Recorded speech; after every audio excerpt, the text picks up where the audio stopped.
नमस्कार दोस्तों, स्वागत है आप सभी का आज डेट 24 जून 2025 को। और हम यहाँ पर डिस्कस करेंगे इम्पोर्टेंट न्यूज़ आर्टिकल्स और जो भी रिलेवेंट हैं यूपीएससी, सीएससी या स्टेट पीसीएस के लिए, जो भी प्रीलिम्स के लिए, मेंस के लिए जो भी करंट अफेयर इंपॉर्टेंट है न्यूज़पेपर से, the Hindu, Indian Express, Mint से, वो हम सब उसके बारे में बात करेंगे।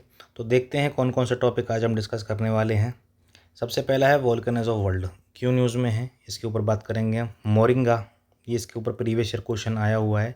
वार्मिंग एशिया रिपोर्ट आई है WMO की, ठीक है। कार्पल टनल सिंड्रोम, ये क्या होता है। यूएस का इलेक्ट्रिक प्लेन है, क्यों न्यूज़ में है, ये इसके बारे में जानते हैं। MSME प्लस देसी AI, ये क्या कंसेप्ट है, ठीक है, देसी AI का। रिन्यूएबल एनर्जी इंडिया, क्या रिपोर्ट है, इसके बारे में भी पढ़ेंगे, ठीक है। रेयर ब्लड रजिस्ट्री किसने बनाई है, ICMR ने बनाई है, ठीक है। First of grid solar power plant, ये कहाँ पे बना है, किसने बनाया है, क्यों बनाया है। अमृत सरोवर इनिशिएटिव, इस पे क्या न्यूज़ आई है वो देखते हैं। स्ट्रॉन्गेस्ट कैमरा चिली, क्या इसने कैप्चर किया है और कहाँ पर है, ये चिली में है, पढ़ चुके हैं हम, नाम क्या है इसका, देखते हैं आगे। और त्रिपुरा, ये क्यों न्यूज़ में है, ठीक है। तो बढ़ते हैं आगे। इरप्शन हुआ है इंडोनेशिया के माउंट लेवोटोबी लाकी लाकी में, ठीक है, नाम थोड़ा सा अजीब है पढ़ने में, लेवोटोबी लाकी लाकी, ठीक है, इंडोनेशिया का है ये। और वोल्केनो है, एक्टिव वोल्केनो है। तो इससे न्यूज़ में आ जाता है कि भाई कौन कौन से और भी एक्टिव या डोरमेंट वोल्केनोज हैं, वर्ल्ड के वोल्केनोज कहाँ कहाँ पे हैं। प्रीलिम्स में क्वेश्चन बन सकता है, पूछ सकते हैं, या फिर मेंस में क्वेश्चन पूछ सकते हैं, पहले भी पूछा हुआ है। तो बात करते हैं, हम एक गो थ्रो ले लेते हैं कि कौन कौन से इम्पोर्टेंट कहाँ कहाँ पर हैं। मौना लुआ USA के अंदर है, ठीक है, ये वर्ल्ड का लार्जेस्ट एक्टिव वोल्केनो है, ठीक है। कितनी हाइट है इसकी, 9170 मीटर। अब आप देखिए जो हमारा माउंट एवरेस्ट है उसकी हाइट है 8868 मीटर करीब करीब, ठीक है। फ्रॉम बेस, ये फ्रॉम बेस है 9170 मीटर, फ्रॉम बेस है ये। अब ये कहने को सबसे ऊंचा हो जाता है एक जोग्राफिकल फीचर, कहाँ पर, लैंड के ऊपर, ठीक है। लेकिन हम इसको बेस से नापते हैं तो इसलिए हम इसकी काउंट नहीं करते हैं, तो इसलिए सबसे ऊंचा हम माउंट एवरेस्ट को ही मानते हैं। तो मौना लिया कहाँ पर है, मौना लुआ ये USA के अंदर है, वर्ल्ड का लार्जेस्ट एक्टिव वोल्केनो है ये, ठीक है, एक्टिव वोल्केनो। दूसरा है माउंट किलिमंजारो, कहाँ पर है, तंजानिया में, अफ्रीका का टालेस्ट है ये, ठीक है, डोरमेंट है ये, अभी एक्टिव नहीं है। और इसके 3 कौन से, उनका नाम याद रखना है। पहला है कीबो, दूसरा है मवेंजी और तीसरा है शीरा। ये नाम आपसे ना पूछे जा सकते हैं प्रीलिम्स के अंदर कि ये कौन से वोल्केनो या माउंट, उसके माउंटेन के ये पार्ट्स हैं, या डोरमेंट वोल्केनो के कौन से हैं, ये कुछ भी पूछा जा सकता है आपसे, ठीक है। तो ये आपको याद रखना होगा। अगला है पोपोकेटापेटल, मैक्सिको के अंदर है, इसको अल्पोपो भी कहते हैं, ठीक है, एक्टिव है ये। और फ्रिक्वेंटली ऐश और लावा इसमें से निकलता रहता है, इसको मॉनिटर किया जाता है कॉन्स्टेंटली, ठीक है। एक बहुत इंपॉर्टेंट है जिसका नाम भी आपने कई बार सुना होगा, सुंदर भी है बहुत देखने में, माउंट फूजी, ये जापान के अंदर है, नेशनल सिंबल है ये जापान का। स्ट्रेटो वोल्केनो के टाइप में आता है, जैसे वोल्केनो होते हैं ना, शील्ड वोल्केनो, स्ट्रेटो वोल्केनो, तो ये स्ट्रेटो वोल्केनो के अंदर आता है। लास्ट इरप्ट हुआ था ये 707 में, ठीक है। और ये ऑब्जर्वेशन में है, सिमेट्रिकल कौन है इसका, सिमेट्रिकल मतलब ये जैसे वोल्केनो होता है तो ये ऐसे सिमेट्रिक बनी हुई है इनकी, अनसिमेट्रिक नहीं है, सिमेट्रिक कौन बना हुआ है। माउंट सेमेरू, सेमेरू भी इंडोनेशिया के अंदर है, ग्रेट माउंटेन इसको कहा जाता है। ये थोड़ा सा ना इंडियन नेम है, सेमेरू, मेरू पर्वत था ना एक, ठीक है। तो ये सेमेरू इस तरीके से, इंडोनेशिया में, आसानी होगी याद करने में आपको। माउंट एटना इटली के अंदर है, और ये यूरोप का मोस्ट एक्टिव है ये, ठीक है, एटना, एटना इटली, ठीक है। और ये कहाँ पर है, ये मोस्ट एक्टिव है, और ये सिसिली के स्काई लाइन को डोमिनेट करता है, ये सिसिली इटली के अंदर ये, ठीक है। और इसकी नियर कांस्टेंट एक्टिविटी देखी गई है। माउंट सेंट हेलेना USA के अंदर है, और ये 1980 के कैटास्ट्रॉफे के लिए फेमस है, जब ये इरप्ट हुआ था, ठीक है, वहाँ के रीशेप्ट कर दिया था इसने पूरे एनवायरनमेंट को। मेयोन वोल्केनो फिलीपींस के अंदर है, बस नाम याद रखने की ज़रूरत है। मेयोन वोल्केनो कहाँ पर है, फिलीपींस के अंदर। माउंट ब्रोमो कहाँ पर है, ये इंडोनेशिया के अंदर है, ठीक है। और एरेनल वोल्केनो कहाँ पर है, कोस्टारिका के अंदर है, ठीक है। Active volcano in Costa Rica until since 2000, resting phase में अभी, ठीक है, वहाँ के भी इकोसिस्टम को इसने शेप किया है, क्योंकि जो ऐश होती है, लावा होती है, ये वहाँ पर जब आसमान में जब ये आउटबस्ट करते हैं, उसके बाद ये जब दोबारा लैंड पे आके गिरते हैं तो वहाँ के इकोसिस्टम को ये प्रभावित करते हैं, सॉइल देते हैं। ठीक है, तो ये नाम आप याद रखना। पोपोकेटेपेटल मैक्सिको के अंदर है, एल पोपो भी नाम है इसका। माउंट फूजी जापान के अंदर है, सेमेरू इंडोनेशिया के अंदर है, एटना इटली के अंदर है, सेंट हेलेना यूएसए के अंदर है, और मेयोन वोल्केनो फिलीपींस के अंदर है, माउंट ब्रोमो इंडोनेशिया के अंदर है, और एरेनल वोल्केनो कोस्टारिका के अंदर है। और ये हमने पढ़ा था माउंट किलिमंजारो तंजानिया के अंदर है। इसकी 3 कोन्स हैं, कौन कौन सी हैं? कीबो है, मवेंजी है, शीरा है, और मोना लुआ यूएसए के अंदर है। ये वर्ल्ड का लार्जेस्ट एक्टिव वोल्केनो है। इसकी हाइट कितनी है? 9170 मीटर। ठीक है, रिपोर्ट आई है WMO की। क्या रिपोर्ट है? State of climate in Asia, state of climate in Asia. ठीक है, WMO की रिपोर्ट है ये। तो रिपोर्ट ने क्या बताया है? इसने बताया कि जो एशियन सिटीज़ हैं वो एक्सट्रीम क्लाइमेट को फेस कर रही हैं और आने वाले टाइम में फेस करेंगी। ठीक है, क्राइसिस चल रहा है इंडिया एशिया के अंदर क्लाइमेट का। रैपिड वार्मिंग हो रही है 2x की स्पीड से। ठीक है, डबल हो चुकी है जो स्पीड है ना वार्मिंग की, वो डबल हो चुकी है, nearly twice as fast as the global average. Global average की भी ट्वाइस स्पीड से यहाँ पर जो है ग्लोबल वार्मिंग हो रही है, ये न्यूज़ में बताते हैं। और क्या बताते हैं कि जो 2024 था उसमें रिकॉर्ड हीट ऑब्जर्व की गई। इसको वार्मेस्ट या फिर सेकंड वार्मेस्ट ईयर कह सकते हैं ऑन रिकॉर्ड एशिया के लिए, जिसमें बहुत ज़्यादा हीट वेव्स देखी गई थी वर्ल्ड एशिया के हर कोने के अंदर। ठीक है, वार्मिंग रेट जो है 1991 से लेके 2024 तक डबल हो चुका है अपने प्रीवियस डिकेड से। ठीक है, 1960 1990 से लेके ये डबल हो चुका है जो वार्मिंग रेट है। वार्मिंग रेट डबल हो चुका है। ओशन वार्मिंग और सी लेवल राइज भी देखा गया है। और जो सिटीज़ हैं जकार्ता इंडोनेशिया, मुंबई और चेन्नई, बेंगलोर, बेंगलोर तो नहीं, चेन्नई, ये सब खतरे की उसमें आ चुके हैं, अलार्मिंग स्टेट के अंदर आ चुकी हैं, क्योंकि सी सरफेस टेम्परेचर यहाँ पर बढ़ चुका है और वो भी डबल स्पीड से। ठीक है, डबल स्पीड से बढ़ रहा है। ग्लेशियर मेल्ट्स हो रहे हैं, जो टियान शाइन और हिमालयन माउंटेन्स हैं उनके अंदर 24 में से जो 23 ग्लेशियर्स हैं वो मेल्ट कर चुके हैं। और इससे क्या होगा? ग्लेशियर लेक आउटबस्ट होता है, ग्लेशियर लेक आउटबस्ट। ठीक है, ग्लेशियर लेक आउटबस्ट हुआ था सिक्किम के अंदर, आपने पढ़ी होगी शायद, 2021-22 की न्यूज़ है ये। तो आउटबस्ट हो गया था ग्लेशियर में, जब वहाँ बहुत बड़ा एक बर्फ़ का टुकड़ा एक लेक में आके गिरा था, तो उससे वहाँ पर फ्लड आ गए थे नीचे प्लेन एरियाज़ में। ठीक है, तो जो विंटर स्नोफॉल है वो घट चुकी है, और जो समर है वो एक्सट्रीम ज़्यादा हीट वहाँ पे हो चुकी है, तो इससे जो ग्लेशियर्स हैं वो पिघल रहे हैं। एक्सट्रीम वेदर इवेंट्स देखे जा रहे हैं, जैसे कि साइक्लोन्स अब बहुत ज़्यादा बे ऑफ बंगाल में भी देखे जा रहे हैं, अरेबियन सी के अंदर भी आ चुके हैं बहुत ज़्यादा मात्रा में, बहुत ज़्यादा नंबर्स में जो देखे जा रहे हैं। अपना साइक्लोन्स हो गए, ट्रॉपिकल साइक्लोन्स हो गए, और थंडरस्टॉर्म्स हो गए, अनइवन रेनफॉल हो चुकी है, बहुत ज़्यादा डिस्ट्रक्शन हो चुका है, कैजुअलिटीज़, और ड्रॉट भी बढ़ चुका है, या तो बारिश हो रही है, बहुत ज़्यादा हो रही है, या बिल्कुल नहीं हो रही है। ठीक है, और ये बहुत ज़्यादा एशिया के इकोनॉमिक इकोसिस्टम पे और सोसाइटीज़ पे बहुत ज़्यादा इसका इफ़ेक्ट देखने को मिल रहा है, क्योंकि ये एक राइजिंग या डेवलपिंग कह सकते हैं इसको, जो अपना एशिया है। तो यहाँ पे अभी सारी कंट्रीज़ डेवलप नहीं हैं, तो ये अभी बहुत ज़्यादा अफेक्टेड हो रही हैं इस चीज़ से। और ये कहाँ पर बताया गया है? WMA के state of the climate in Asia report में, state of climate in Asia. तो ये हमने पढ़ा इसके बारे में कि भाई क्या हो रहा है। 2024 रिकॉर्ड हीट था, ओशन वार्मिंग, सी लेवल राइज बहुत ज़्यादा इस देखी गई है, ग्लेशियर मेल्ट हो रहे हैं, एक्सट्रीम वेदर इवेंट्स हो रहे हैं, साइक्लोन्स हो गए, ड्रॉट हो गई, या अनइवन रेनफॉल्स हो गई। तो ये सब एशिया के अंदर ऑब्जर्व किया जा रहा है, देखा जा रहा है। ये कोई अच्छी बात नहीं है, ये बहुत ख़तरनाक बात है, और हमको संभलना होगा अभी से। इसको आप यूज़ कर सकते हैं मीन्स आंसर राइटिंग के अंदर। ठीक है, बढ़ते हैं आगे।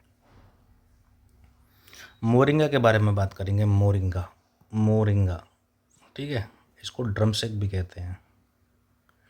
इसके ऊपर क्वेश्चन आया था यूपीएससी में प्रीलिम्स में। ठीक है, PYQ आया था यूपीएससी प्रीलिम्स में, शायद 2021 में आया था। ठीक है, तो जो मोरिंगा है, इंडिया इसमें ना ग्लोबल हब बन चुका है एक्सपोर्ट में। तो इंडिया क्या है, ग्लोबल हब बन चुका है मोरिंगा एक्सपोर्ट्स के लिए। ठीक है, कैसे एक्सपोर्ट के लिए हब बन चुका है? पहली बात तो इसका जो सुपर फूड स्टेटस है उसकी डिमांड बढ़ा देता है मार्केट में बहुत ज़्यादा। ठीक है, सुपर फूड स्टेटस इसको दिया गया है ना सरकार द्वारा और वेरियस हेल्थ एजेंसीज द्वारा, तो इसका ड्रम स्टिक की जो वैल्यू है मार्केट के अंदर वो बहुत ज़्यादा डिमांड बढ़ जाती है इसकी। अब इंडिया के अंदर क्या हो रहा है कि ये जो सेक्टर है ना, ये 1,000 करोड़ एक्सपोर्ट अभी कर चुका है ये, और इतनी इसकी जो पोटेंशियल है वो भी तो बहुत ज़्यादा है, लेकिन फ़िलहाल 1,000 करोड़ तक का एक्सपोर्ट हम कर चुके हैं। कहाँ पर कर चुके हैं? जो हाई डिमांडिंग स्टेट्स कंट्रीज़ हैं, यूएसए, यूके, ऑस्ट्रेलिया और यूरोप की अदर वेस्ट की जो पार्ट की कंट्रीज़ हैं, उनके अंदर हम इनका एक्सपोर्ट कर चुके हैं। और जो इंडिया है वो करीब करीब 80% जो वर्ल्ड मोरिंग का डिमांड है उसको पूरी कर रहा है। कितनी कंट्रीज़ में? करीब 100+ कंट्रीज़ में। ठीक है, तो मोरिंगा की डिमांड में हम एक तरीक़ा से रूल कर रहे हैं एक्सपोर्ट में। हमारी मोनोपोली कह सकते हैं इस चीज़ को, इंडिया की। ठीक है, टॉप एक्सपोर्टर डेस्टिनेशन कौन कौन सी हैं? यूनाइटेड स्टेट्स है, यूनाइटेड किंगडम है, ऑस्ट्रेलिया है, और ये 60% ओवर यहाँ ही पे जा रहा है। हमारा जो एक्सपोर्ट है 60%+ तो यहीं पे जा रहा है। बाकी और भी अदर कंट्रीज़ हैं और भी अदर जगहें हैं, स्टेट्स हैं और भी जहाँ पर हम एक्सपोर्ट कर रहे हैं, और तमिलनाडु इसके अंदर लीड कर रहा है। ठीक है, तमिलनाडु लीड कर रहा है इसके अंदर मोरिंगा एक्सपोर्ट के अंदर। ठीक है, अगर स्टेट्स की बात की जाए तो तमिलनाडु सबसे टॉप पे। अगर कहीं क्वेश्चन आ जाता है कि which state among the following is leading producer of moringa, तो उसमें तमिलनाडु का आंसर आपको मारना है। ठीक है, कितने इस पे पास ज़मीन है? 20,741 हेक्टेयर के करीब इसमें ज़मीन पड़ी हुई है, और एनुअल आउटपुट कितनी है? 8,41,807 टन की इसकी आउटपुट है पूरी। और कितनी ज़मीन है, कितनी लैंड पे खेती कर रहे हैं मोरिंगा की? करीब करीब 21,000 हेक्टेयर पे, अगर मोटा मोटा आपको याद रखना है। तमिलनाडु के अंदर बात करें तो एक तमिलनाडु ने लॉन्च किया है मोरिंगा एक्सपोर्ट फैसिलिटेशन सेंटर। ठीक है, किसके लिए? To standardise quality and streamline trade. तो ये भी एक बहुत अच्छी बात है कि एक पूरा फैसिलिटेशन सेंटर ही डेवलप कर दिया गया है मोरिंगा एक्सपोर्ट के लिए। किसने? तमिलनाडु ने। ठीक है, और ये बहुत ज़्यादा हाई रिटर्न्स इसमें मिलते हैं लो कॉस्ट पे। 800 रुपये से लेके 2500 पर केजी की ये मोरिंगा लीफ जो है वो बिकती है, जो कि और कहीं अगर क्रॉप्स की बात करें तो उससे काफ़ी ज़्यादा है पर केजी के रेट में। ठीक है, अब आप देखिए कि अगर आप गेहूँ बेचते हैं, ठीक है, वो कुंटल बिकता है 2500 रुपये का। ठीक है, एक कुंटल 2500 रुपये का बिकता है, और ये बिक रहा है 800 से 2500 रुपये केजी। तो आप देख सकते हो, और डिमांड बहुत ज़्यादा है इसकी। सुपर फूड इसकी जो क्वालिटी है उसकी वजह से यूरोप की कंट्रीज़ में, वेस्ट की कंट्रीज़ में और अपना ऑस्ट्रेलिया, यूएसए के अंदर इसकी डिमांड बहुत ज़्यादा है। इसके रेट काफ़ी हाई हैं। तो ये एक ट्रेडिशनल क्रॉप्स को सरपास करती है अपने रेट्स में, और हम इसको as a potential crop farmers की इनकम को डबल करने के लिए हम इसको यूज़ कर सकते हैं। ठीक है, तो यहाँ पर हम इसको समझते हैं ग्रोथ पोटेंशियल इसकी काफ़ी ज़्यादा है, क्योंकि इंडिया में सिर्फ तमिलनाडु के अंदर ओनली 35 एक्सपोर्ट एंटरप्राइजेज अभी काम कर रही है, और एनुअल ग्रोथ है इसकी 10 to 15% of annual growth in demand. तो एक ह्यूज रूम क्रिएट करती है ये न्यू एंट्रेंट्स के लिए, कि अगर आपको खेती करनी है तो मोरिंगा की खेती कीजिए। ठीक है, फ्यूचर आउटलुक की बात करें, पोटेंशियल की बात करें, तो growth through women led agro ventures, tech powered farming और डायरेक्ट टू कस्टमर, ये काफ़ी ज़्यादा इसमें पोटेंशियल दिखाई देता है कि अगर हम चाहें कि महिलाएं भी खेती में आगे बढ़ के काम करें तो वुमेन लेड एग्रो वेंचर्स होने चाहिए। ठीक है, ताकि महिलाएं भी, वुमेन भी आके आगे काम करें, और ये बहुत अच्छी एक इसमें रिटर्न्स मिल रहे हैं, हाई रिटर्न्स मिल रहे हैं। तो मोरिंगा एक्सपोर्ट काफ़ी ज़्यादा हो सकता है, अपने जनरेटिंग कर सकता है लाख्स में इनकम को, और ये फार्मर्स की इनकम को डबल कर सकता है, जो सरकार का एक बहुत बड़ा ड्रीम है। ठीक है, तो ये हमने जाना मोरिंगा के बारे में। सुपर फूड क्वालिटी है इसकी, और एक्सपोर्ट किया जाता है यूएसए, यूके, यूरोप की कंट्रीज़ में और ऑस्ट्रेलिया के अंदर, और इंडिया इसमें लीड करता है। कितना लीड करता है? इस 80%, 80% ऑफ एक्सपोर्ट हम ही कर रहे हैं इस टाइम पे, और वर्ल्ड की सभी मोस्ट कंट्रीज़ में हम ही कर रहे हैं। रेट इसका काफ़ी हाई है, 800 से high returns on low cost, 800 से 2500 पर केजी मोरिंगा की जो लीफ है वो बेची जा रही है। ठीक है, और अगर हमको फार्मर्स की इनकम डबल करनी है तो हमको मोरिंगा खेती को और ज़्यादा प्रमोट करना चाहिए। ठीक है, ये क्या है? ये एक प्लेन है, दिख रहा है आपको? प्लेन है, लेकिन ये इम्पोर्टेंट क्यों है? क्योंकि ये पहला इलेक्ट्रिक प्लेन है, ठीक है, पहला इलेक्ट्रिक प्लेन है। इसका नाम क्या है? CX-300, आलिया CX-300, ठीक है। ये पहला इलेक्ट्रिक प्लेन है। 130 किलोमीटर का इसने सफ़र तय किया है 45 मिनट के अंदर, और वो भी मात्र 700 रुपये में, $8 में, ठीक है। कहाँ पे बना है ये? USA के अंदर बना है ये, ठीक है। किस कंपनी ने बनाया है ये? बीटा टेक्नोलॉजीज़ ने बनाया है, ठीक है। US के ईस्ट हैम्पटन से जॉन F कैनेडी एयरपोर्ट तक इसने एक सफ़र किया है 130 किलोमीटर का, ठीक है, 45 मिनट के अंदर। और अगर बात करें हेलीकॉप्टर से इसकी कॉस्ट की, तो हेलीकॉप्टर इसी कॉस्ट के लिए कम से कम 14,000 रुपये चार्ज करता, लेकिन इसने सिर्फ 700 रुपये में इसको, इंडियन रुपीज़ की अगर बात करें हम तो 700 रुपीज़ में इसने इस फ़्लाइट को $8 में करीब इस फ्लाइट को कंप्लीट किया है। तो काफ़ी एक अच्छा ऑप्शन है। प्रीलिम्स में क्वेश्चन पूछा जा सकता है कि भाई ये CX-300 आलिया ये क्या है, ठीक है, CX-300 आलिया क्या है, आपसे कुछ भी पूछा जा सकता है। क्योंकि मैंने पढ़ा था UPSC में 2016-17 के आसपास ऑप्शंस में एक ऑप्शन था कि ये USA का कोई इलेक्ट्रिक प्लेन है, सोलर प्लेन है, तो वो इस तरीक़ा से ही प्लांट करते हैं ऑप्शंस को। कभी ऑप्शंस में से पूछ लिया, कभी क्वेश्चन में से पूछ लिया, ठीक है। तो ये एक पोटेंशियल क्वेश्चन हो सकता है UPSC के अंदर आने के इसके चांसेस हैं, या कहीं और भी पूछ सकते हैं, क्योंकि सबसे पहली बात ये पहला ऑल इलेक्ट्रिक प्लेन है ये, ठीक है।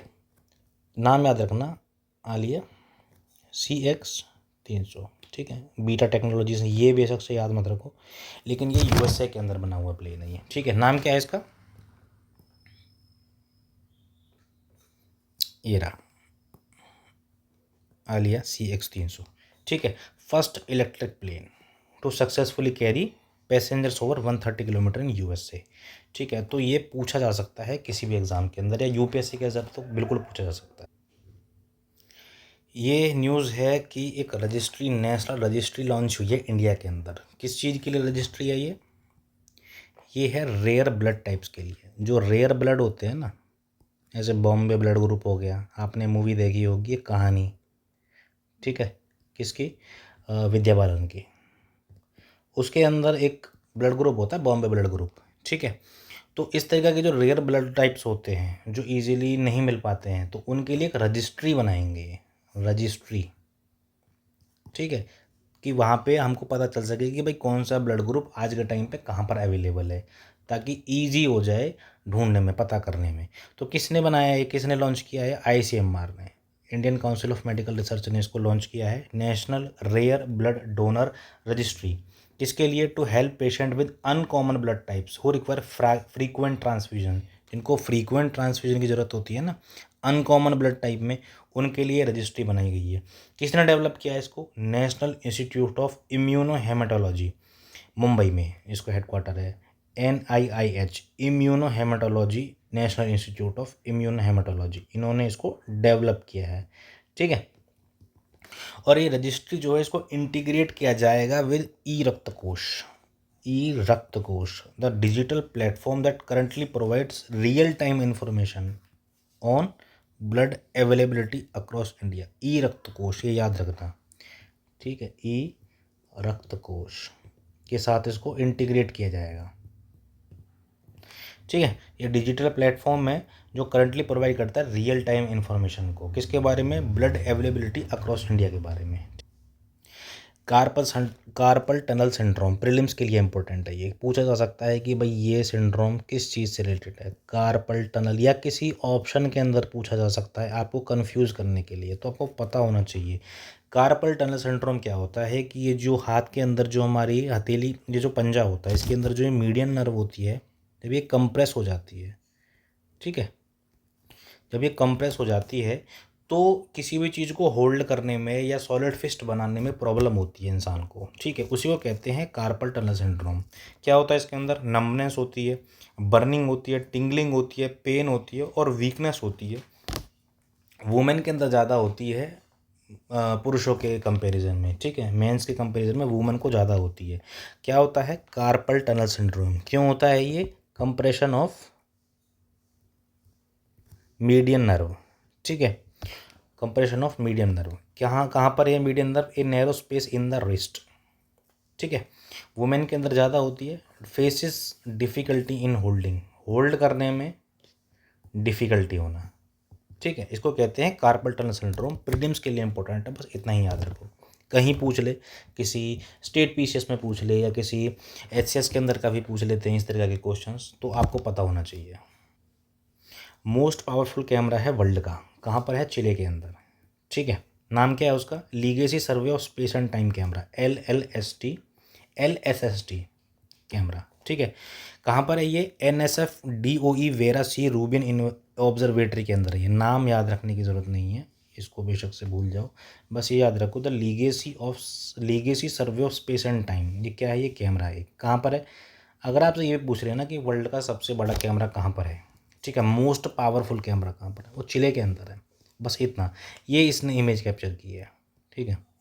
जितना आपको ज़रूरत है उतना आप पढ़िए, बाकी मत पढ़िए।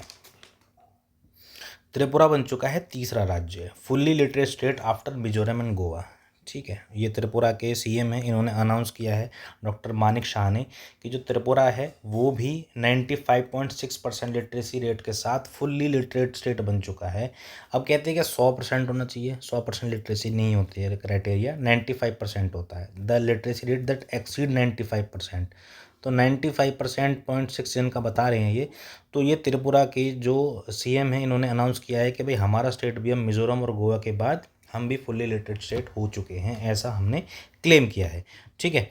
तो ये एक बहुत अच्छी बात है। और त्रिपुरा की थोड़ी सी एक इंटरनेशनल या नेशनल ज्योग्राफी जान लेते हैं, बहुत थोड़ी सी। तो इसकी कैपिटल एरिया अगरतला, ठीक है।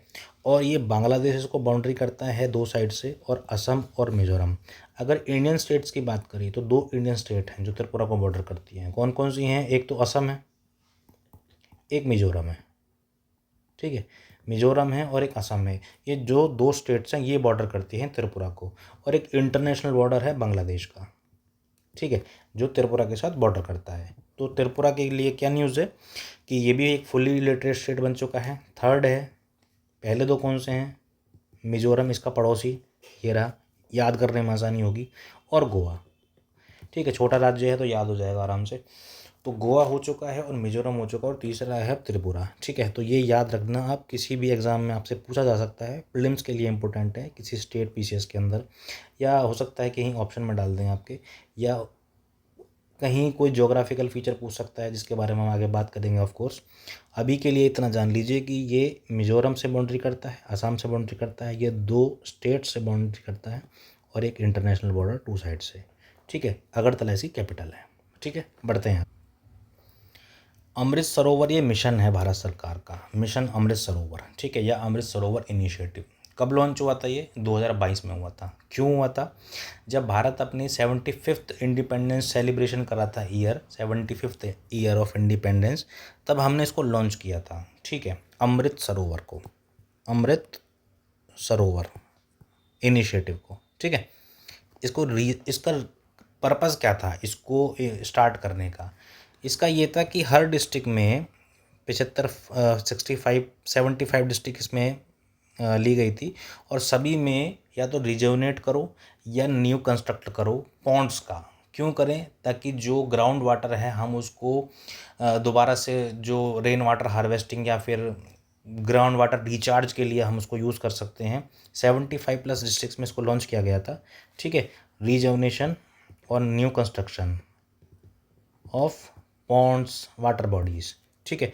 तो उत्तर प्रदेश में इसके अंदर बहुत ज़्यादा एक एम्पावरमेंट देखी गई है, सोशल चेंज देखा गया है उत्तर प्रदेश के अंदर। वहाँ पर क्या हुआ है कि जो लोकल ग्रुप्स हैं, जो लोकल पीपल हैं, उन्होंने मिलकर इस चीज़ में बहुत ज़्यादा बढ़ चढ़ कर भाग लिया है। इसमें अमृत सरोवर्स के खुदाई करने में, रिजुवनेट करने में, या नई वाटर बॉडीज़ को रिकन्स्ट्रक्ट करने में, ठीक है। तो वहाँ पर इससे फ़ायदा क्या हुआ है? एक तो इकोलॉजिकल रिस्टोरेशन हुआ है, इकोलॉजिकल रिस्टोरेशन हुआ है। दूसरा, एम्प्लॉयमेंट बढ़ी है यहाँ पे।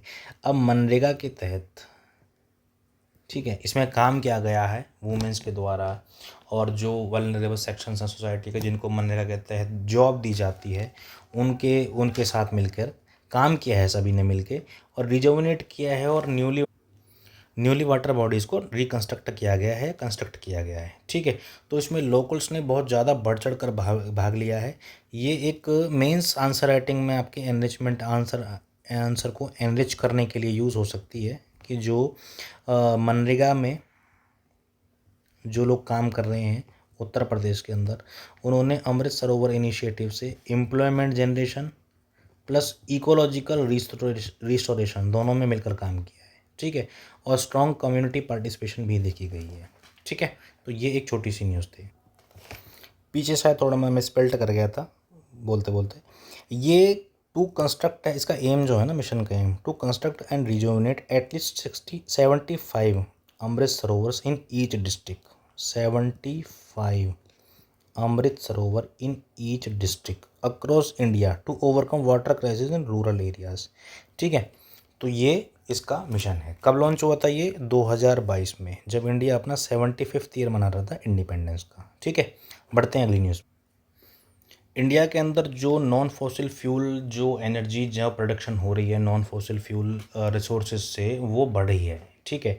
जो इंडिया का जितना भी टोटल हमारा जितना भी इंस्टॉल्ड पावर जनरेशन कैपेसिटी है 476 गीगावाट की, उसका 50% अप्रोक्स 49% हम कह सकते हैं, वो कहाँ से आ रहा है? वो नॉन फॉसिल फ्यूल से आ रहा है, ठीक है। तो ये एक बहुत अच्छी पॉजिटिव खबर है कि हमारा जो नॉन फॉसिल फ्यूल्स है वो बढ़ रहे हैं।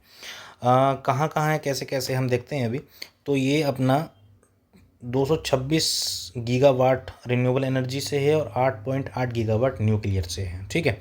एज ऑफ जून 2025 की अगर हम बात करें तो इंडिया की जो रिन्यूएबल एनर्जी है वो 110 गीगावाट करीब करीब सोलर पावर से आ रही है, 51 गीगावाट विंड पावर से आ रही है, और जो अपना 176 गीगावाट के जो प्रोजेक्ट हैं वो अंडर इम्प्लीमेंटेशन है। सबसे ज़्यादा अगर हम बात करें तो हमारे सबसे ज़्यादा जो रिन्यूएबल एनर्जी जो जनरेट होती है ना, वो सोलर से होती है, ठीक है।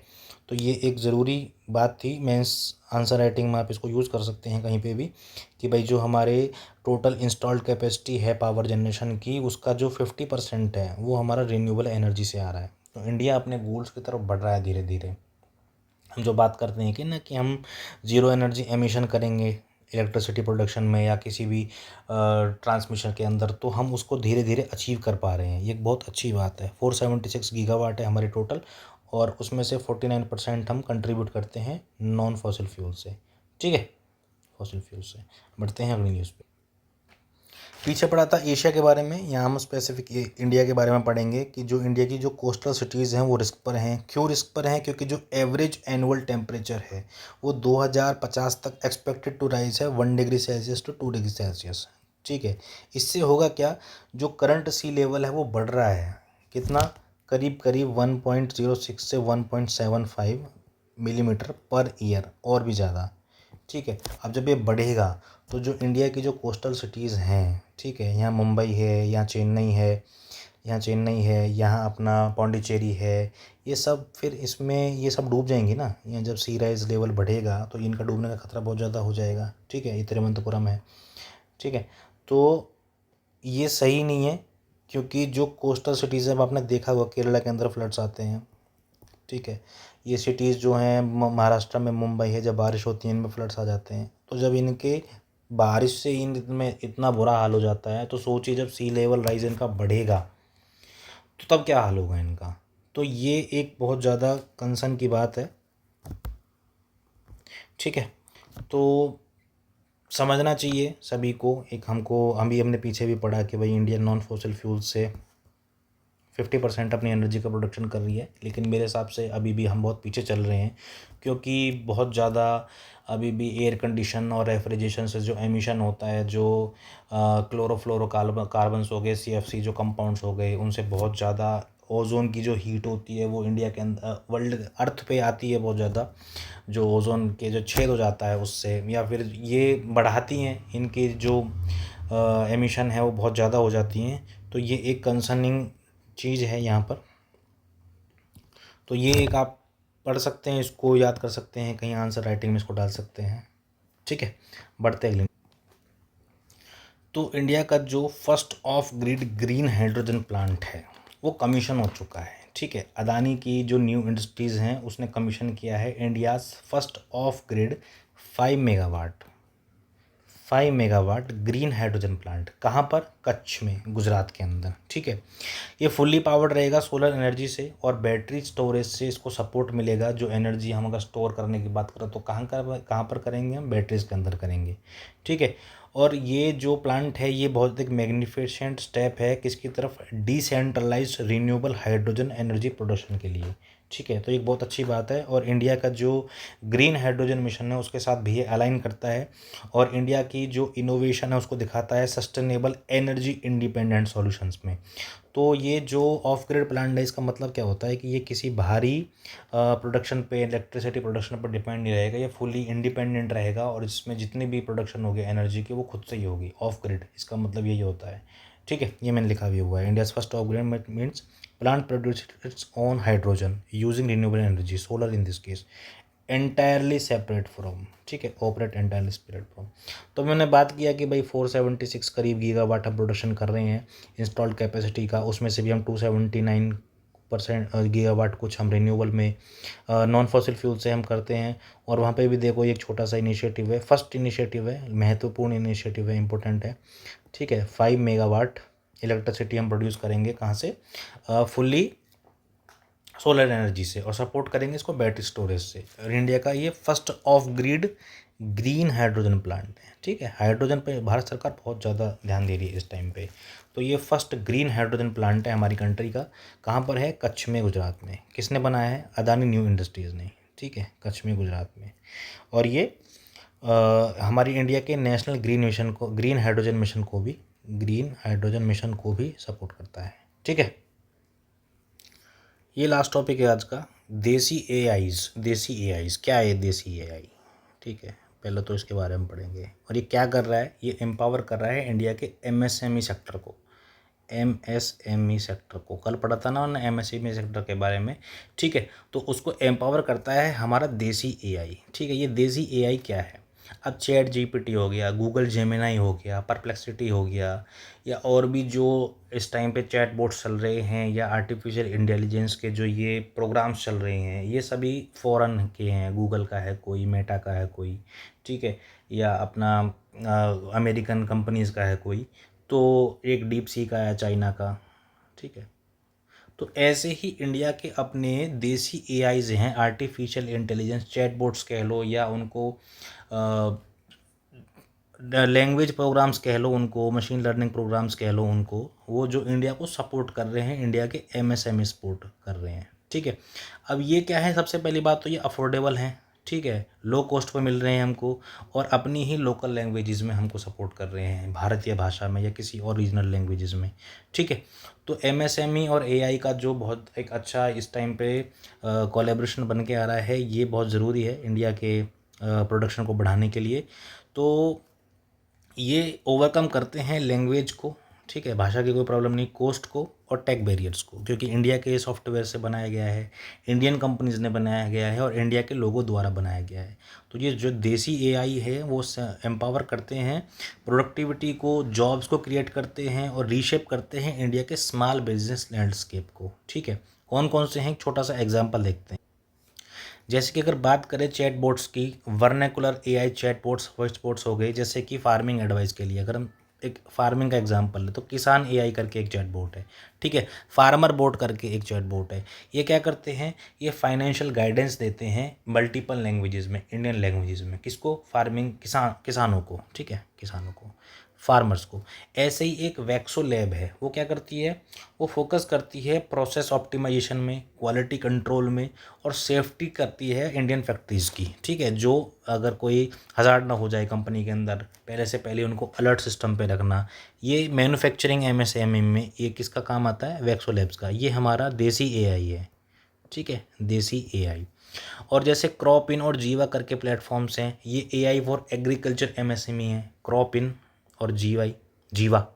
ठीक है, ये क्या करते हैं? क्रॉप हेल्थ पे बात करेंगे, ये पेस्ट डिटेक्शन पे बात करते हैं, ये बताते हैं आपको।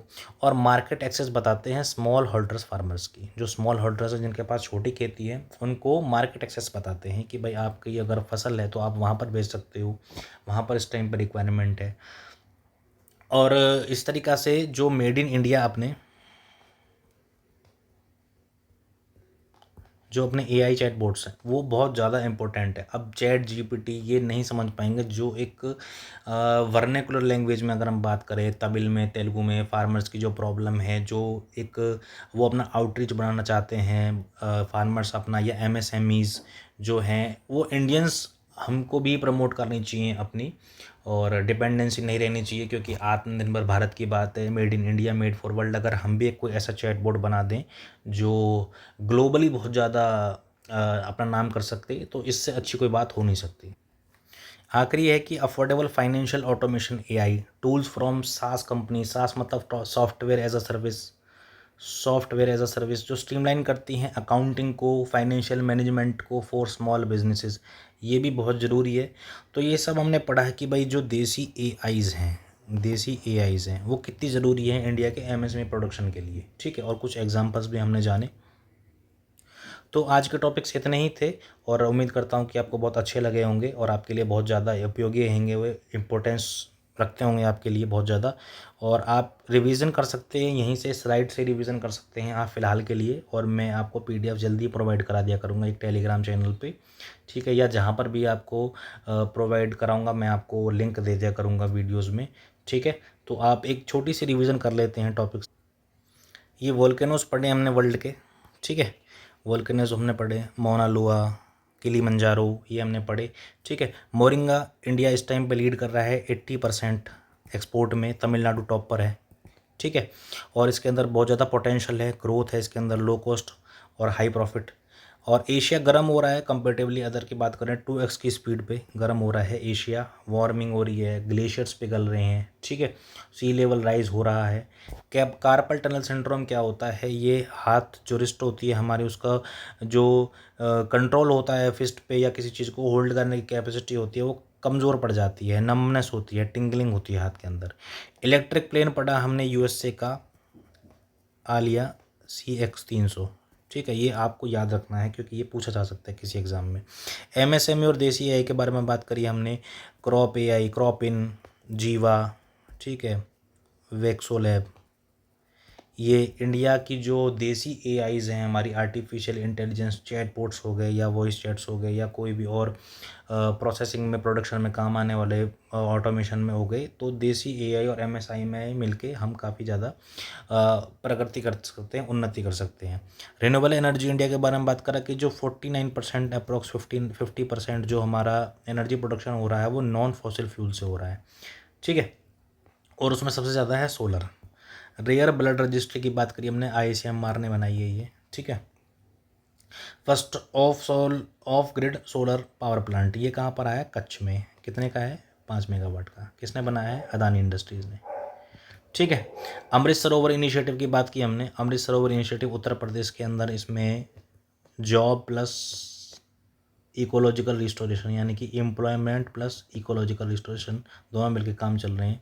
2022 में स्टार्ट हुआ था ये, क्यों हुआ था ये, एटलीस्ट 75 वाटर बॉडीज़ को या तो रिजुविनेट करो या रिकन्स्ट्रक्ट करो या नया कंस्ट्रक्ट करो ईच डिस्ट्रिक्ट में इंडिया के, ठीक है। तो ये एक बहुत ज़रूरी चीज़ हो जाती है।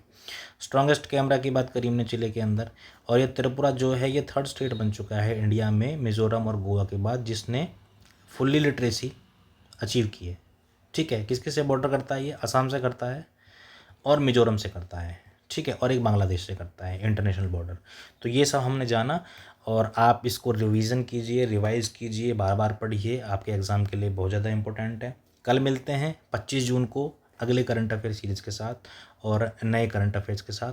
आप तब तक अपना ध्यान रखिए। जय हिंद, जय भारत।